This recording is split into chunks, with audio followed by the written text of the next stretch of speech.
Good morning, everybody. As Jenny said, my name is Hasib Ahmad. I'm the quality lead. I've only been in post 2 months, actually, so not very long. I've done various roles across Leicestershire within local authority. I did start off very many years ago in the voluntary community sector. You might have heard of an organisation called Fair Deal. I was an advocate. I used to support disabled people back then, many years ago.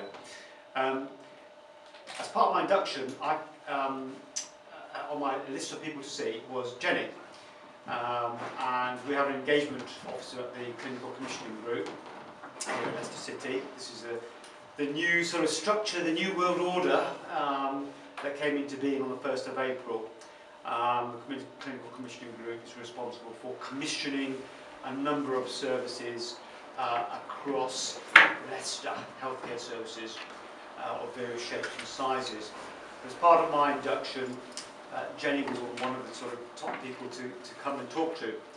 And when I came here, whenever it was, several weeks ago, and I was shown around by Jenny, I was just absolutely blown away, I'll be honest with you, by the sheer level of commitment, dedication, the work that went on here. And you know what, I'm not surprised that they've won this award of £30,000 for the work that goes on here. The outreach work, you know, the numbers of volunteers and workers here who provide incredible support to those people who are affected by HIV and AIDS. I was very, very privileged that Jenny actually asked me to come and open today's launch event and celebration. I thought to myself, I must have made a very good impression. But anyway, I remember, just a couple of words really. I don't want to detain people too long because I'm sure you'll be lured by the thought of the tea, coffee and cakes downstairs. I know I am. But I was a young man back in the 1980s, 1987, that time, that era. Some of you will remember that also, when the campaign that was launched by the government. And I remember back then how frightening it was, actually, as a young person. And it really was incredibly provocative and it really sort of, can't put it any other way, it frightened you, really, with the prospect of being HIV positive, and it was basically a death sentence back then. I don't think there's any way of putting it, there's no other way of describing it. Back then, that's how you felt as a young person. If you contracted that disease, illness, that was basically what was in front of you. A lot's happened, a lot, you know, in terms of the drugs that one can get, the support that one gets, and we've moved a lot further on. The sands of time have presented us with a much more positive picture these days, and the interventions that exist, the education awareness and the work that organisations like Leicestershire AIDS Service, and the cutting edge of all of that work, I think makes us realise that there's still a great deal more to be done, because we know that HIV and AIDS hasn't gone away. It's still there. It's still there in lots of communities, and it affects people from all different backgrounds. And in a city that is as diverse as Leicester, it's not about numbers. It's about the support that we can give people on a human level where they're at.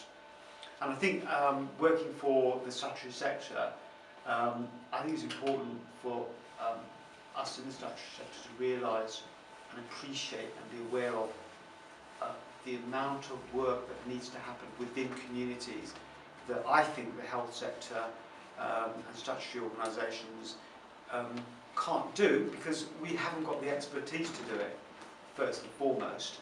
And I think secondly, we need to work very much in collaboration with organisations like LASS to get out to communities in a way that is on their terms. And I think that's really very important. I think secondly, as far as organisations like LASS are concerned, you know, there is a real kind of dynamism, a real kind of forward momentum for organisations like this, where innovation is at the forefront of the work that it does. Okay, finding creative ways of being able to provide services that are integrated. And I was listening with great intent to a video, film footage of the King's Fund launch event where this award was given to Norman Lamb MP. If you get a chance, please do have a listen to that in terms of what the government want to do in terms of integrated support. He's the Minister for Care and Support. To provide services that aren't about numbers, that aren't about hitting targets, but they're about supporting human beings. And you will be familiar with, I'm sure, the Mid-Staffordshire situation, where targets and finance became the be-all and end-all. And what was lost in all of that was the very basic compassion which we all need. We all need compassion when we are at the lowest points of our need, when we are at a low ebb, when we're feeling very down. That's what we need. We need compassion. We need somebody who can actually hold our hand and really understand the experience that we're having. And I think all of us have got some of that experience in one shape, form or another. So I think there's a great deal for us to do, but I'm a real positive thinker. I'm an optimist. I think whatever governments throw at us, really a lot of this is down to us working together and cutting away all the sort of politics from some of this sort of things that often stop us from actually getting on and actually doing the work that we need to do. So I'll leave my sort of journey about where LASS has come, where it's going, and how we can work sort of together, clinical commissioning group and the community voluntary sector, and hope that you enjoy the rest of the day. I'm happy to take any questions, but Jenny, I don't know what. Should we do that informally if you're happy to stay around? For yeah, I think this is. Yeah. Thank you. Thank you very much.